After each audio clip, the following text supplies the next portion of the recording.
Hello and welcome back to the another episode of the Hindu News Analysis. Well, the date is 31st July 2025, and in this video we are going to discuss some important news articles which are very much relevant for your preparation.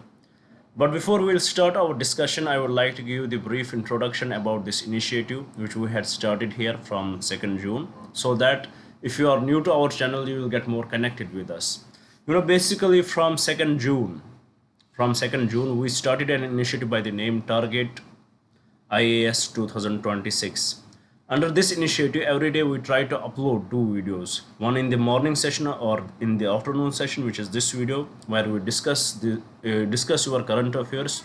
We take care of your current affairs. We discuss the most important articles, and we try to relate these articles with your prelims preparation or mains preparation if it is important in any perspective.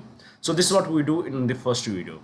And in the second video, which we upload in the evening session, we discuss the static portion of your syllabus. And here we had already started with Indian polity, which we had completed in 30 lectures. We took 30 lectures for Indian polity. We had completed everything what is required for you to clear the exam, to clear the questions with respect to Indian polity. We had covered that, and that's already on our YouTube channel. And now we are currently we are discussing the governance, and we had already completed 6 lectures, I guess 5 or 6 lectures of governance, and today in the evening we may upload the 6th or 7th lecture of the governance. So this is about the initiative. And also one more thing here, in the static part we had promised you that by the month of January 2026 we are going to complete your full syllabus. Whatever is required for you to clear the exam, we will cover that, but there is only one exception, and that is we are not going to cover your optional subjects. Except optionals, everything will be covered here. And also, as we are delivering these lectures, at the same time we are preparing your notes. We had already completed Indian polity, but we are trying to combine Indian governance with the polity. Once we will complete the governance portion, the notes would be ready. And for every subject, if you want to get access to our notes, you would be told to pay 200 rupees, and it is totally your discretion. If you want to get the access to these notes, they would be available, and I can guarantee you these notes are written differently, and if you will read it, you will feel much confident about your preparation and much comfortable with the subject. So this is up to you. If you want to get access, do mail us. Our mail ID is given in the bio, and get access to these notes. Now this is the initiative. If you want to be the part of it, please do subscribe the channel, do share it with your friends, so that they may also get benefited from it, and do write in the comments what else should we bring for you guys. Now without any delay, let's start our discussion by looking at the first article of today's discussion. As you can see here on the screen, it is about India's police must get out of Dirty Harry's shadow. Now what is this article about? If you can remember, if you would had followed my lectures from last 2 months, you would have heard about, we discussed how there is a need how there is the need of the police reform in our country. Why? Because of the money custodial deaths are occurring in our country. We recently discussed the case of Ajit Kumar.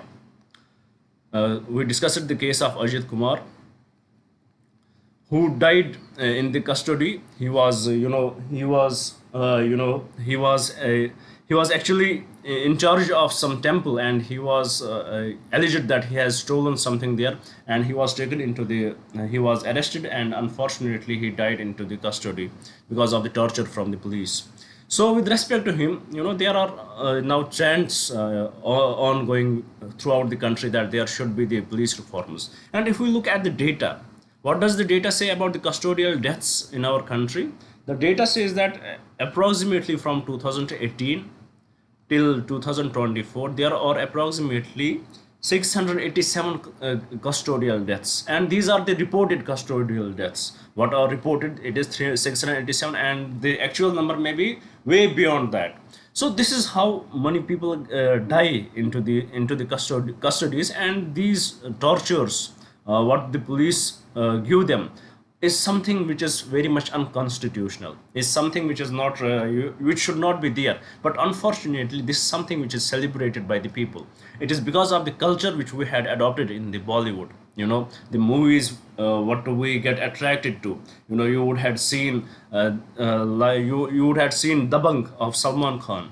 We get attracted to such policemen if he is if he is shown, if he is shown like the superhero in the movie. There is also one movie, Talash, where Amir Khan is also acting as a policeman, but his way of approach is different. But the way people like Salman Khan in the movie, in the Dabang, or Singham, Ajay Devgan in this Singham, it is something different, and it adds to the psyche of the people. Similarly, the article here highlights this issue. How Indian police system, it has adopted this Dirty Harry shadow. For example, it has highlighted, I had not seen Dirty Harry movie, so but from this article I am getting the idea what his role is. Maybe somehow similar to Singham, somehow similar to Dabang's Salman Khan. So what the point here is that because of the tortures they are giving to these accused people, the tortures they are giving to them, it will not get anything for them. According to the reports, when anybody is tortured, when anybody is thrown into the physical pain, it is very much understood that he may tell lie there. He may fabricate the stories there. Whatever he says, that cannot be trusted, and there are reports behind that. There is a scientific research which is behind this theory, that if you are under pressure and there is physical torture happening to you, there are high chances that you may tell a lie, rather than if you have the approach of the Sherlock Holmes, which is also mentioned in the article. And unfortunately, I had not seen that movie too. Whether that is a series or movie, I don't even know. But the point is, the way his approach is highlighted here, that he has much scientific approach. He gains the respect of the accused. Then this approach, when once the policeman gains the respect of the accused, you give respect to the accused, whatever crime he has committed. If you give this respect, it in a way helps in solving the crime much easier, and it breaks all the shadows which are beyond the crime, which may be beyond the crime. It may help in, for example, if there is any terrorist case, and you get you are able to arrest some terrorists. And if you will approach him in a friendly manner, if you will try to gain his trust, there are much chances that he may break down everything what is essential. He may break down what are their future plans, what are their connections. He may give everything about that. But if this Dirty Harry approach is applied to him, if these people, if these accused are beaten, they are tortured, then there are high chances that in order to save their lives, they will tell everything, whatever will come to their mind. And the scientific studies had shown that it is not useful. And also, if we will see with respect to this, what does the Indian Constitution say? If any statement given by the accused in front of the policeman, that is not even a valid in front of the judiciary. In front of the judiciary, that statement is not valid. So definitely there is nothing good will come out of it.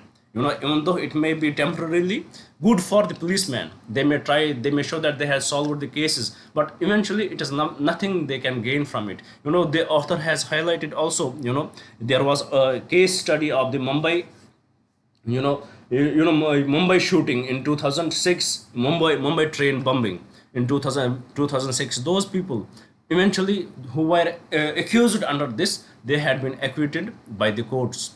And it shows the failure of the Mumbai police. They had arrested these people, and the cases are going on since 2006, but eventually after 20 years or 19 years, they are being acquitted by the judiciary. So they were not guilty. They were innocent people who were caught there according to the judiciary. The cases were not strong enough against them. So this is how, if you opt for the torture, you are not opting for the scientific methods, you are not opting for the friendly approach, then these results are bound to come. So this is the nutshell of this article, that Indian police, it should go away from the Dirty Harry's shadow, it should go away from these tortures, and it should adopt newer technologies, it should adopt a newer approach, and that of the Sherlock Holmes, where you will get the access to the scientific ways, you will have the better interaction with the criminals, with the accused. Then only you can solve the case, and also you can unwind many stories which may be building there. So this is the whole crux of this article, and for that there is the reforms are needed. There proper sanitation of the police men are required. There should be, definitely there is huge work pressure on the police, and it eventually adds to it. So this work pressure is to be reduced. More there should be more police. There should be more jobs created for the police. More people should be adjusted in it, and there should be the distribution of the work should be there, and at the same time there should be the proper training for these policemen. So, and also the Supreme Court has highlighted that whenever there would be any interrogation going on, it should be recorded on the video, so that they would be very much sure that there was no torture, or the accuser was not forced to give any statement. So with this, I hope you had understood the article, you had understood the crux of it. Now let's move to the another article. Let's see what does it say. Well, it is about restoring the mangroves can turn the tide in India's coastal security. So this article, it is very much relevant, very much relevant for your preparation. And it is the second time in this week we are discussing this, if you can remember. Let me explain you one thing, that there is something called ecotone. Ecotone. What is ecotone? Let me tell you one thing. There would be the marine ecosystem here, marine ecosystem, and there would be the territorial ecosystem, terrestrial ecosystem. Now in between these two ecosystems there would be something which would be this ecosystem, which would be the buffer zone between the two. There would be something which will have the characteristics of both marine and the terrestrial. There would be the soil would be there, but it would be very much marshy soil. It would be, it would be very much loose soil. There would be wetlands, and all that stuff would be there. It would not be that fertile. This land will not be that fertile, because it would always be soaked in the water.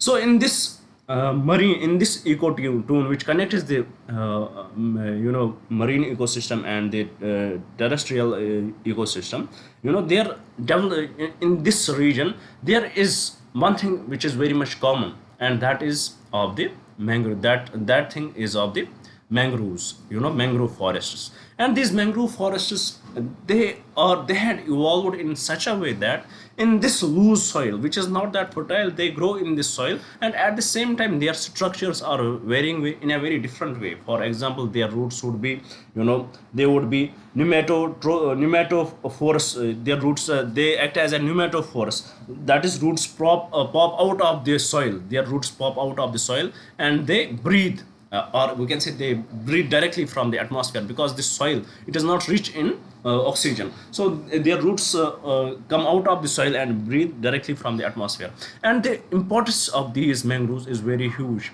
It has a diversity in its own. They have the diversity on its own, and because of this mangroves, it has huge advantages for the for the ecosystem. It contributes to the ecosystem. It contributes to the biodiversity there. It acts, first of all, it acts as a buffer zone. It acts as a buffer zone. It would be the first line of defense against any natural calamity, against any natural disaster. So it will act as this buffer zone. It will act as the first line of defense. Where, for example, if there would be the tsunamis, would be there, it will decrease the speed of the tsunamis. If winds would be there, it will definitely decrease the speeds of the winds. So with respect to this, it has these mangroves. They have the huge potential, and it is that it is very much important for the country. It is very much important for the ecosystem of the country. It is very much important for this, even for the security, or we can say it acts as we had seen, it acts as the buffer zone. It acts as a buffer from the natural disasters. So it is very much important. And in this region where these mangroves are located, this region, it also contributes to the aquaculture. It can be very much important for the poor people living nearby there. They can do aquaculture there. Also, it has huge these mangrove trees, they have huge commercial values, especially the cosmetic. In the cosmetic industry they have the huge commercial values. It helps in tackling the pollution. Definitely it helps in tackling the pollution. And definitely when the waters are, when the seas are, rivers are flowing in from the terrestrial zone, and the seawater is moving in this direction, what it does, it helps in blocking the plastic wastes and all that. It definitely helps in blocking the wastes. So definitely it has a huge potential. And if we'll see in India, what are the areas where this is mostly located, in the coastal areas, definitely in the areas of Gujarat we can see, in the West Bengal we can see, in Andhra Pradesh, in Andhra Pradesh, in Tamil Nadu, the Odisha is there, Odisha, Tamil Nadu. So definitely these are the areas where these and these mangroves are located. And especially in the Gujarat, West Bengal and Andhra Pradesh, the drive has there has been a drive to increase the mangroves, so that it will lead to the strengthening the area there, strengthening the biodiversity there. So with respect, this has the government of India done anything? Indeed, the government of India had brought up the scheme, which is the Mishti scheme, under which these mangroves plantation has increased, from before 5 to 10 years. What was there was an issue that people used to, because of the increase in the urbanization, people used to cut these mangrove trees. There was the deforestation of these mangroves. But eventually the government came in, it stepped in, and it brought up the mystery scheme. Under this mystery scheme, there has been the increase in the mangrove population again. And there right now, which are the areas in India which has the highest mangrove population? It is Gujarat, West Bengal and Andhra Pradesh. In the Maharashtra area, there has been the decline in it, little bit decline in it. So this is about it. This is how important it is, because it has huge importance. It is the first line of buffer. It acts as a buffer zone. It is the first line of defense against natural disasters. And also it has a huge commercial values, especially in the cosmetic industry. And it helps in tackling the pollutions, whether it would be related to air pollution, or it also helps in tackling the ground pollution or water pollution. So in this way, there is definitely the need to restore mangroves, and it can turn the tide on India's coastal security. So with this, I hope you had understood this article as well. Very, a kind of boring article, but very important for your preparation. Now let's move to the another article here. Let's see what does it say. It says boost the capacity of legal aid system. Boost the capacity for legal aid system. Very important article. Can be relevant for your mains preparation as well as prelims. Here, what is this legal aid system? Yeah, if we look at the constitution, if you would have read the constitution, you would have read the DPSP's directive principles, and in the DPSP's you would have read article 39A of the DPSP's of the 39A of the constitution. What does it say? Article 39A says that a state should provide free legal aid. A state should endure to the, should try its best to provide the free legal aid. Provide free legal aid to the people. What is this free legal aid? For example, there are in our country, different people are living with different economic backgrounds, and many people, if ever there is anything will happen, there are different cases. You will get into conflict with many people. There would be the civil cases, there would be the criminal cases, charges may be against you, may God forbid. The different things can happen, and for that you may be forced to go to the court. You may be forced to go to the courts, and in these courts, who will represent you? You may not have the knowledge of the law. You need someone to represent you. For that, you need some lawyer, you will need some advocate who will represent you. At that time, this advocate, he will charge you a lot of money to represent you. He may charge you a lot of money that may go beyond your economic capabilities. So what does the constitution say about it? The constitution under article 39A says that provide this legal aid to these people. It is the directive principle, and under this Has the government of India done anything?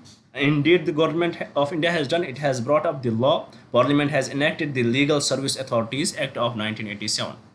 What Parliament did, it enacted the Parliament has enacted the Legal Services Authorities Act of 1987. Under this, it created the three-tier system. For example, at the national level, NALSA it created, at the central level, at the state level, SALSA we can say, SLSA, and at the district level, DALSA. And it created these important bodies, and this national, you know, national legal service authorities, what they will do, they will create the bodies which will take up the, national legal service authority would be there, state legal service authority and the district legal service authorities were created by this law, and they will take up these cases. There would be the representation of the lawyers, there would be the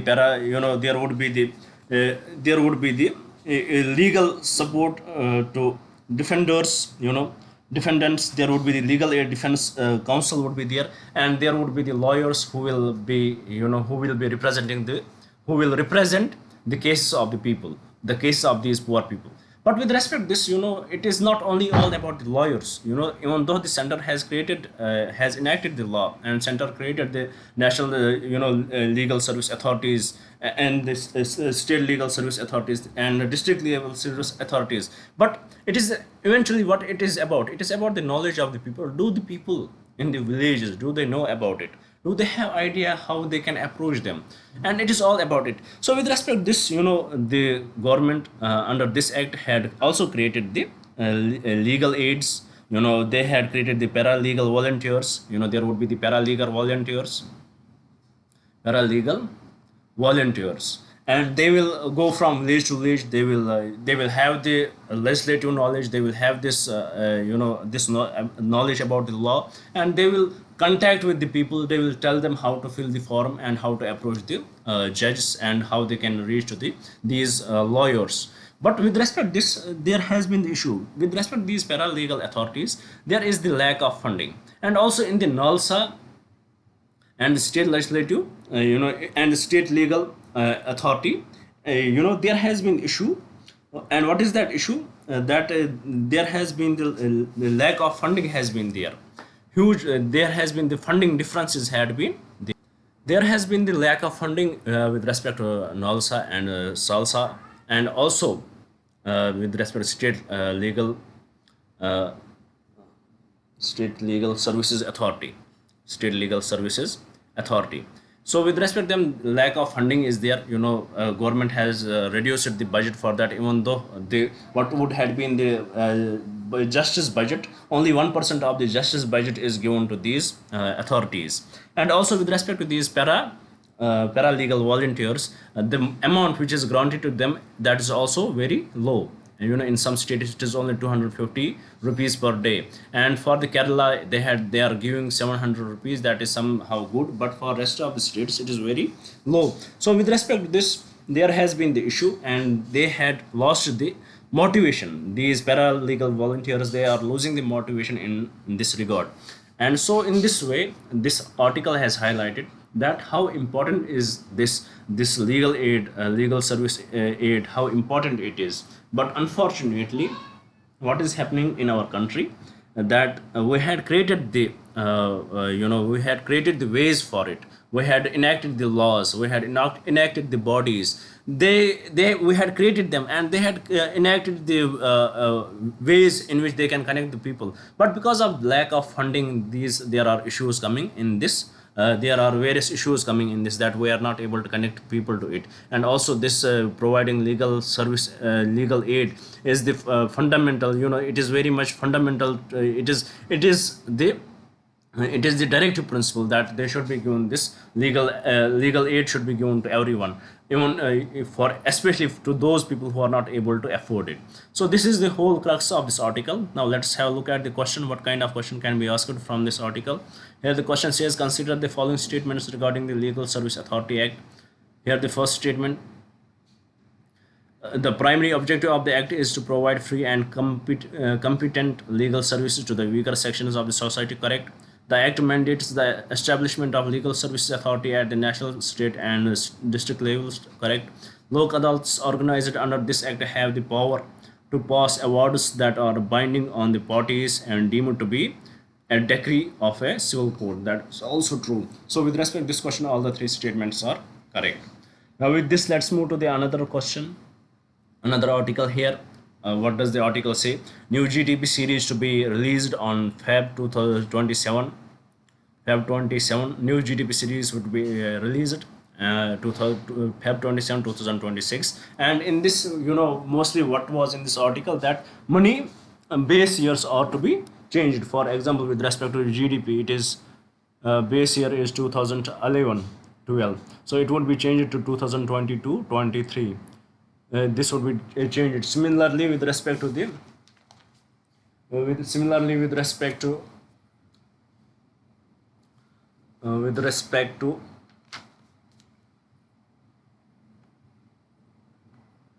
with respect to in the IIP, with respect to IIP, the base year would, as the base year is 2011, as the base year is 2011 and 12, it would also be changed to 22 and 23. For CPI, the base year, which is 2012, it would be changed to 2024.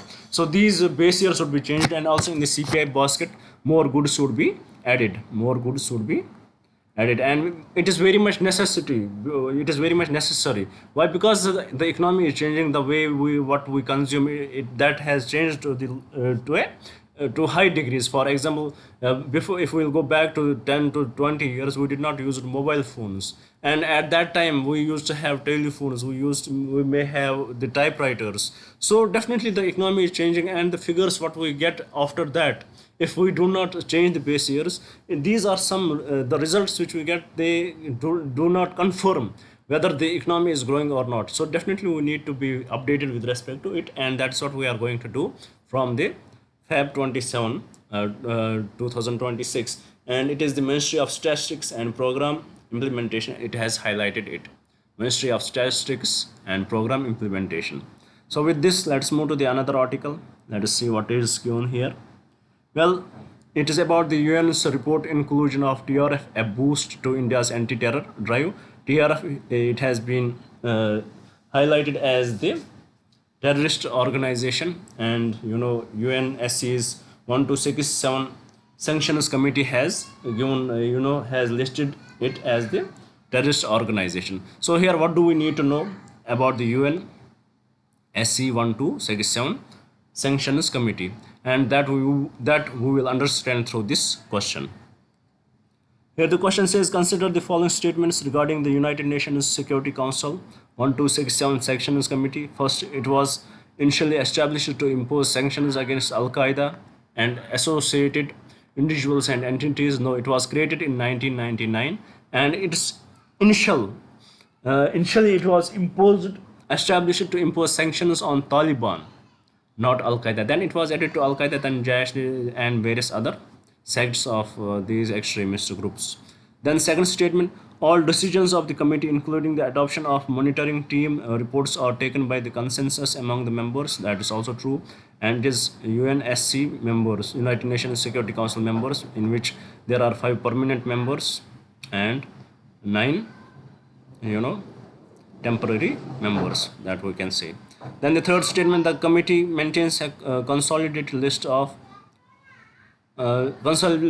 individuals and entities against whom sanctions are to be applied by all UN member states. 100% correct. Fourth statement, the office of the ombudsperson assists the committee solely in the monitoring of the implementation of the sanctions. That is incorrect. So with respect to this question, the correct statements are statement 1, statement 2, and statement 3 only. And the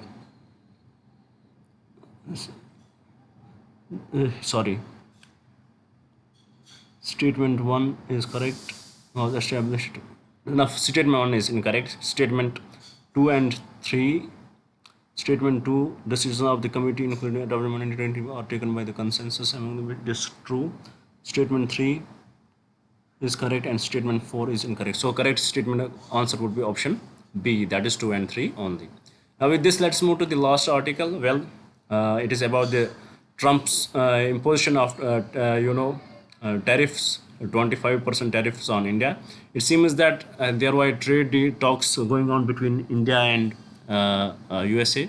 They had not worked well. India had not let USA to dictate the terms, and we had to protect our agriculture. We have to protect our critical industries, and India has done, with respect to that. And now Trump has imposed tariffs on us. And as for Trump, he is, a crazy guy. He can say whatever he wants, and he tweeted that India is not something about India's business. India, he's not right now, this situation is not that good. And especially after Operation Sindoor, the situation with the USA has not been that great. The way Trump has behaved, it is very much different. His how he is aligning with Pakistan, and that is also very much evident. So now what he has done, he has imposed these tariffs, and now he is also threatening that the relation between India and Russia, the imports we get from Russia, the oil we get from Russia, he is threatening that there would be extra sanctions on India with respect to that. So let's see how India will respond. Definitely, India will go for the retaliatory tariffs, and eventually it is going to impact the relation between the two countries. So let us see what will happen with respect to that. With this, we completed our today's discussion. I hope you would have liked it. I hope you would share it with your friends, and I definitely hope you would subscribe the channel. Thank you for staying with me. Thank you very much, and have a nice day.